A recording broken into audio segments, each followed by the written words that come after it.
Derick Giwner here with the true winner of the Game of Thrones, Matt Rose, as we discuss the Harness Spotlight for June the 8th. We're going to look at a couple of races, one at Northfield Park and one at Woodbine Mohawk Park. Of course, we still have the same wagering rebates on DRF bets if you want to get in on them. Meadowlands, 5% rebate on all wagers. Pocono and Harris Philly both have a 10% rebate on all wagers, so you want to check that out on the promo section. I think it's promos.drf.com.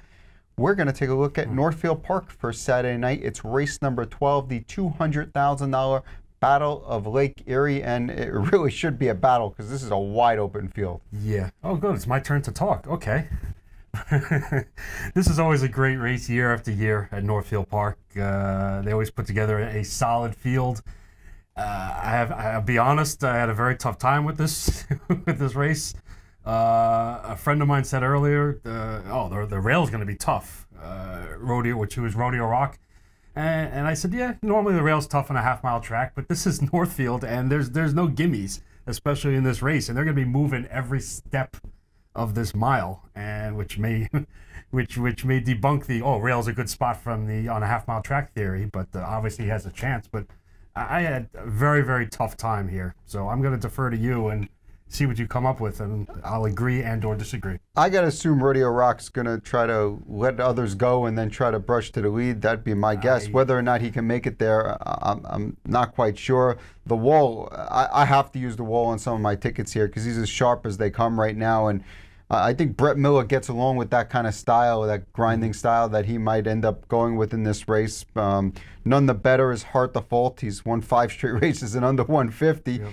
I'd be firmly against Jimmy Freight. I mean, he could win the race, but from post 7 and this speed inside of him, I think this is a tough spot. I would go against there. Interesting that they brought Jason Bartlett in to drive. Well, it's Andrew Harris now taking over the training as he does when the horse comes down south, and I think Andrew and Bartlett have a decent relationship as far as... Pretty good rapport, Yonkers, I would say. So I think that's what comes into play. I went with number 4, Always a Prince here. I mean, I wish I had some more detail. I tried to call the trainer, but I couldn't quite get him to call me back. But I think whether he leaves, and I really don't think he will in this spot, I think he's better off letting others go and following a horse like the Wall, who probably ended first over here. And I just feel like he's the fastest horse in the race, and I'm going to take a shot with the fastest horse in the race at what should be a fair price. I don't see him being less than 3-1 in this spot. I'm not even sure who's going to be the favorite in this race. We have Rodeo Rock as the 3-1 tepid choice from the rail. I guess I can't argue with that. The two local horses, Bully Pulpit and Southland Amazon, are both listed as big prices. We saw in the Camel Classic last week that the Wall won into some happenstance where Ideal Jimmy broke in the first turn, wiped out Southland Amazon. So you can throw a line through that race. Unfortunate trip to Ontario. We talked about the Wall last week. Somehow he won, somehow he paid almost 13-1. I think the scratches did help him a little in there. 2 scratches in that field helped. Yeah, I think the 2 scratches helped. Obviously, he avoided most of the trouble. The price was unreal. There's no doubt about it. That's my point. But he definitely had a shot in there, especially with the scratches. I don't know what kind of trip he's going to get here. Will he be out? Will Brett Miller be out grinding early? I don't know. You mentioned like a brush type scenario with Rodeo Rock. I don't think I see that happening. I don't think he's fast enough early to be able to do that. And I think they're going to be mixing up very much so with Aaron Merriman from the 2 posts, Bully Pulpit. Always a Prince, like you mentioned, can leave. Southland Amazon will probably be leaving. Jimmy Freight, I guess, might be caught in no man's land early on. And I mentioned Joe Bongiorno driving his sister's horse instead of the Wall. And that's None Better A. And there's been none better than him his last 5 starts. This is a real acid test at a tough spot with a lot of inside speed. I don't know how versatile he is. Because we've just seen, up front, off as a favorite, controlling the action type races. If he has to work harder from off the pace, we'll see if he's versatile enough. Listen, where did you go? I landed on Always a Prince also. I know he's a 4-year-old. Had a great 3-year-old season, 19 for 22, almost 500,000 banked. Saw his race 3 back. Shipped over to the Meadowlands. He's in the Graduate. He was right there. Close up third to Courtly Choice and Dunwell, a couple of halfway decent horses. 120 and 2 3/4 last week. Yeah, in a 148 losing effort, and we saw a 148-1 winning effort the week before, the start before at Hoosier Park. Listen, in a race, you can go a bunch of different ways. I don't know. I just call it a feeling. I just have a feeling that Trace Tetrick's going to be in the right spot with this horse. I think he'll be somewhere around his morning line, which is 7-2. And you know what?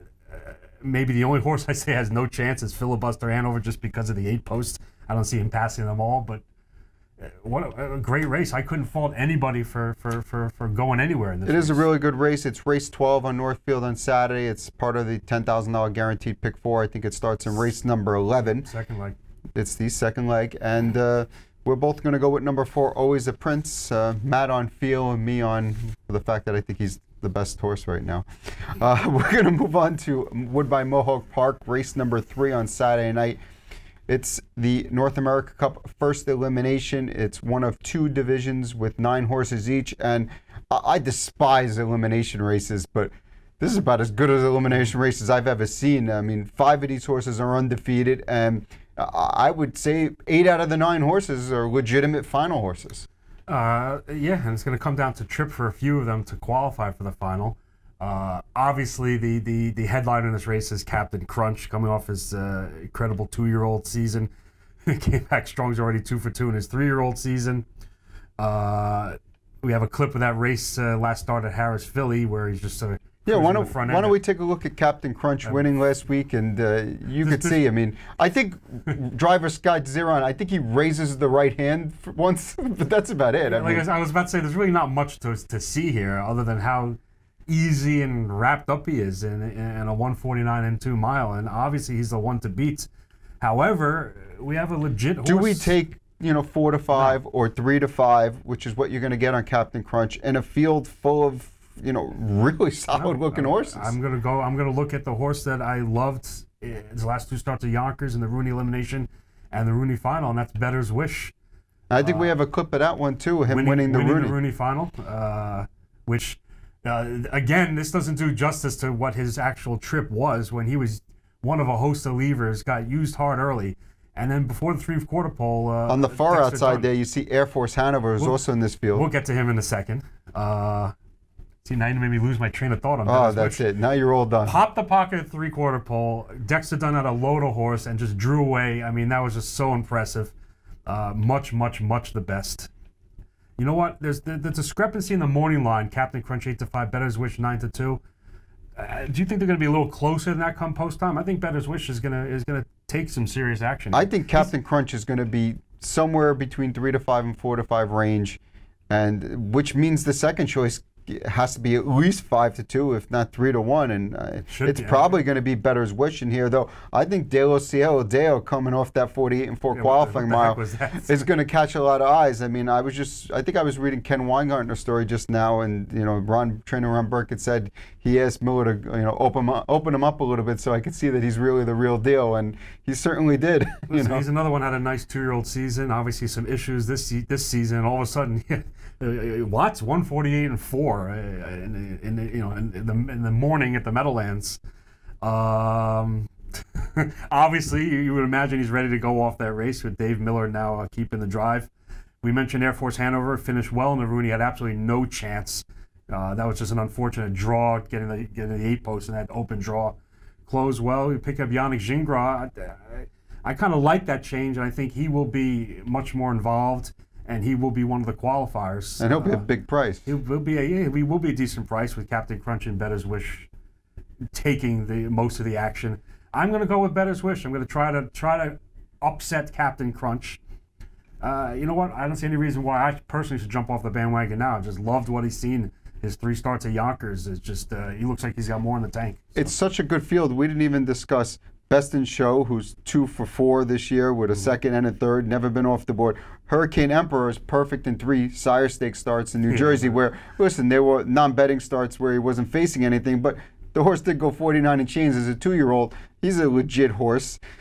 Shake That House is a half-brother to Split the House, who was a 48-1 winner, won over 930-something thousand.